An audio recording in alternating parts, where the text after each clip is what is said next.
Hello, welcome to Art History School. Today we are looking at the life of Lucian Freud, who, as a young emigre in the 1930s, went on to become one of Britain's most esteemed artists. Working in a highly detailed, realistic style, Freud painted friends, family and lovers with a raw honesty rather than an idealistic vision, and subsequently changed our perception of portraiture. Lucian Michael Freud was born on the 8th of December 1922 in Berlin, Germany, into a Jewish family of some distinction. He was the second son of Ernst Ludwig Freud and his wife Lucy Branch, the daughter of a wealthy grain merchant, Joseph Branch. His father, Ernst, was an architect and his mother, Lucy, was a writer. His grandfather was Sigmund Freud, the founder of psychoanalysis. Lucian was the second of three sons. His younger brother, Clement Freud, became a well-known broadcaster and politician. The family fled Germany in 1933 when Freud was 10 years old, following Adolf Hitler's accession to the German chancellorship and the establishment of Nazism. They subsequently settled in the St John's Wood area of London. Later in life, Freud said that moving to England was linked to my luck. London, the place I prefer in every way to anywhere I've ever been. In 1933, he attended Dartington Hall School in Totnes in Devon. Dartington Hall was a liberal boarding school known for its progressive educational philosophy. Lessons were largely optional, which meant Freud spent a lot of time helping with the animals on the school farm. He later moved to Bryanston School in Dorset. There he became a leading member of the oil painting club, which demonstrated his early interest in art. But he was far more interested in horses and riding than schoolwork, and was subsequently expelled from the school after a year for disruptive behaviour. Freud began making art and exhibiting it at a very early age. In 1938, one of his drawings was selected for a show of art by children at Peggy Guggenheim's London Gallery. Though Freud was 16 at the time, the drawing was from 1930, when he was just 8 years old. In his late teens, Freud became a friend with the poet Stephen Splendour. The two remained in touch for several years, and it is probably through this acquaintance that Freud was introduced to a circle of male, mostly bisexual, poets, artists and teachers. It is likely it was here that he met his best friend and future rival Francis Bacon. After school, Freud began to pursue a formal art education. He briefly attended the Central School of Art in London, but often missed classes because he found the structured environment too restrictive. In 1939 he became a naturalised British citizen, and around this time he moved to Dedham in Suffolk and began studying art seriously under Cedric Morris at the East Anglian School of Painting and Drawing. On the 7th of March 1940, the Evening Standard reported that Freud promises to be a remarkable painter, intelligent and imaginative, with an instinctive rather than a scientific psychological sense. In March 1941, Freud spent a brief 3 months in the Merchant Navy on the Atlantic convoy aboard the SS Boltrova. He had hoped to get to New York, but the convoy went to Halifax in Canada. Freud suffered from illness on the voyage and was classified as unsuitable for military service on his return. So he returned to study at the East Anglian School of Painting and Drawing, where he stayed until mid-1942, before spending a year studying at Goldsmiths College in London. In 1943, Freud gained his first notable commission to illustrate The Glass Tower, a poetry collection by Nicholas Moore. The largely pen and ink drawings for the book included such illustrations as a stuffed zebra, monkeys and crumpled paper. In 1944, Freud had his first solo exhibition, which took place at the Alex Reid and the Lefebvre Gallery in London. The early works were heavily influenced by Surrealism and often features distorted figures and dreamlike scenarios with a juxtaposition of plants, animals and figures. The influence of artists such as Salvador Dali can be clearly seen in these works at this time. As the 1940s wore on, Freud's early style became more defined. Paintings such as Man with a Thistle of 1946 show precise, fine brushwork, great attention to detail and a muted colour palette. His paintings were very expressive and at times displayed a haunting psychological presence, as can be seen in his portraits of his first wife, Kitty Garman. Girl with a Kitten of 1947 is a typical example. Freud spent a brief period in Paris in 1946 where he befriended Pablo Picasso and Alberto Giacometti, who influenced his work. Later, Freud taught intermittently as a visiting tutor at the Slade School of Fine Art in London between 1948 and 1958, but his focus was always on his own work. Freud had a great intensity towards his artwork, which he regarded as more important than anything else. This, together with his habitual infidelity, his love of drinking and betting in the numerous bars and clubs in and around Soho, led to the failure of many of his romantic relationships.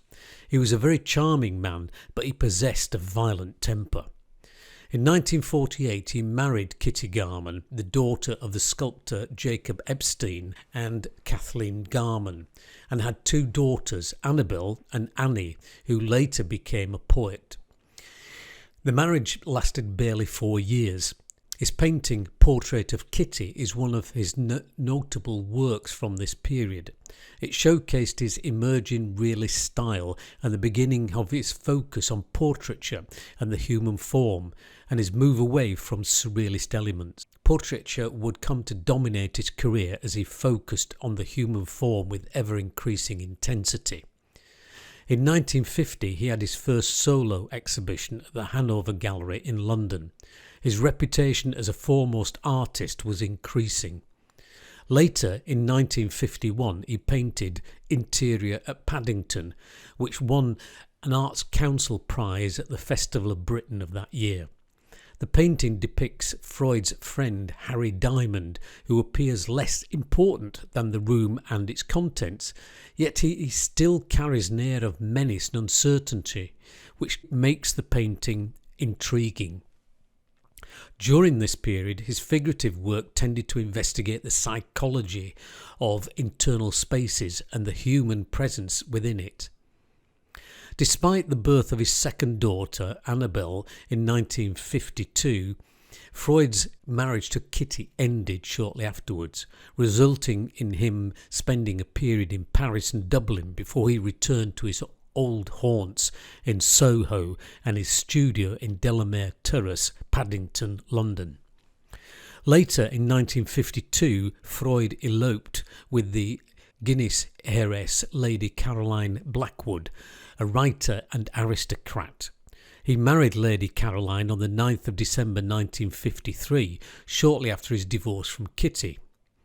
Lady Caroline divorced Freud 5 years later in 1958. They had no children together, although Freud later in life acknowledged 12 other children by various mistresses.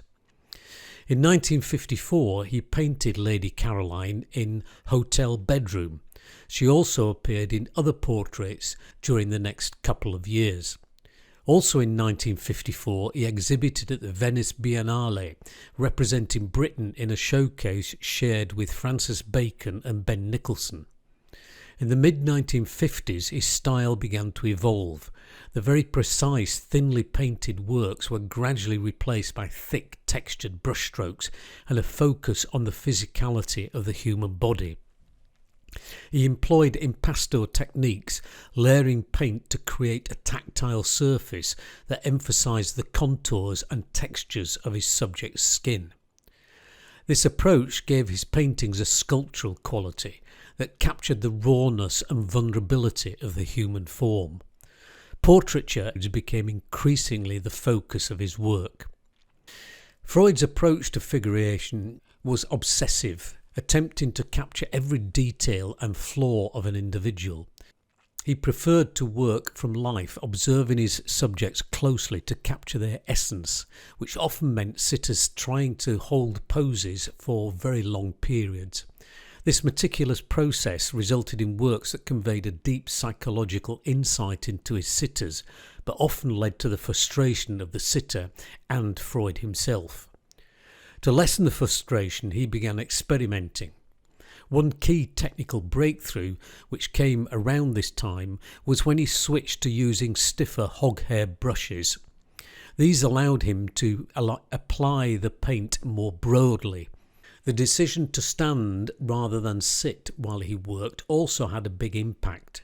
Freud's portraits were often painted over extended periods, sometimes taking months to complete. The few hours a day when he wasn't painting, he would be found dining, gambling and generally lounging in the company of fashionable British aristocrats, socialites and artists, including fellow painter and great friend Francis Bacon. The two shared a mutual respect and often discussed art and life. Bacon's emotive use of the human figure and his exploration of the psychological depth had a lasting impact on Freud's work. The friendship lasted until the mid-1980s, when there was a major falling out between them. In the 1960s, Freud created his first full-length nude painting and began to focus on what he called naked portraits. These were closely observed and always unflatteringly detailed. The portraits were from a very close set of individuals, friends, lovers and a few models. It was in the 1960s that his work was also regularly shown at the Marlborough Gallery in London. In 1970, Freud's father, Ernst, died, and it is around this time that Freud started a series of drawings and paintings of his mother, which continued until her death in 1989. The works are intimate studies and often visually confronting. The works display Freud's increasing willingness to explore aging, morality, and human flesh in decline. These works, along with all his portraits, were painted very slowly, methodically, and involved numerous sittings. When funds were short, he would often approach eminent figures to sit for him. The Duke of Devonshire, Portrait of a Man of 1971, and Jacob Rothschild, Man in a Chair, 1989, being amongst the most prominent. In 1974, he had his first major retrospective in Britain, organised by the Arts Council at the Hayward Gallery in London. This went a long way to consolidating his reputation both nationally and internationally. In 1977, Freud moved into a top-floor flat in Holland Park. It was here he painted Large Interior W11 after Watteau between 1981 and 1983. In 1980, he resumed etching, as this proved to be a handy means of instant money in the times between the sale of paintings and big wins at the bookmakers.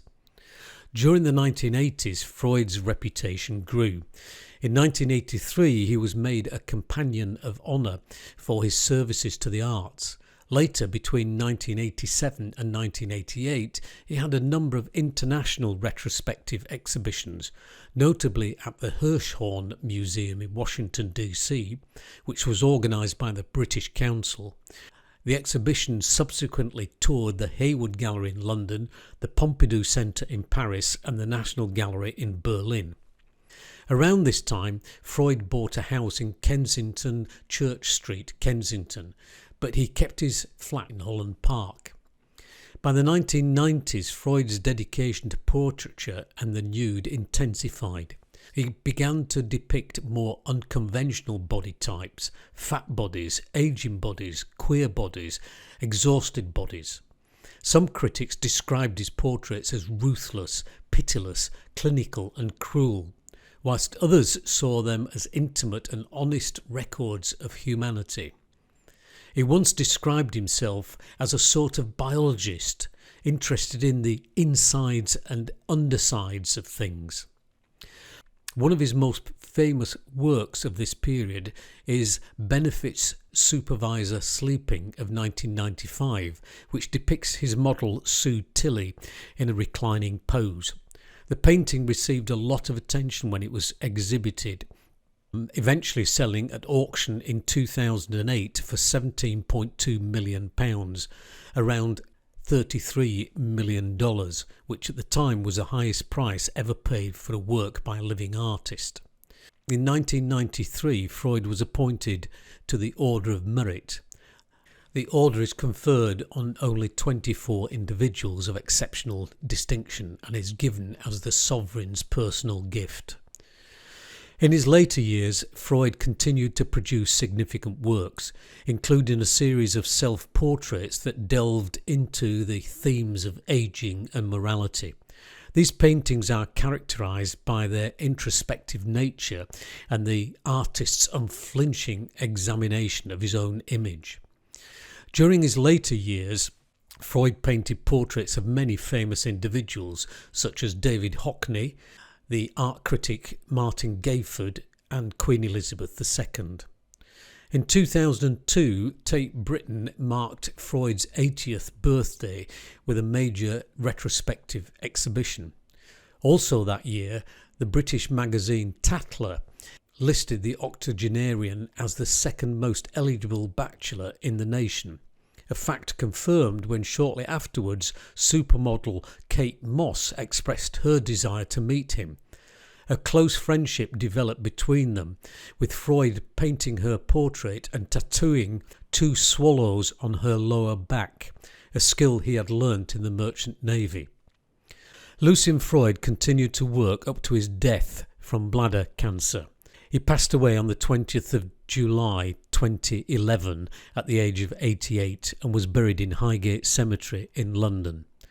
Lucian Freud's legacy endures through his meticulous technique, profound insights, and his dogged commitment to portraying the human form with honesty and depth, all of which demonstrated his profound understanding of the human condition. In his only piece of writing on his own art, Freud wrote that a painter must think of everything he sees as being there entirely for his own use and pleasure, a principle he appeared to live by for the whole of his life. Thank you for watching. I hope you've really enjoyed the video. If you have, perhaps you might like to buy me a coffee. You can do so by clicking the little thanks button which is just below the video here. That would be much appreciated. I look forward to seeing you in the next video. Goodbye!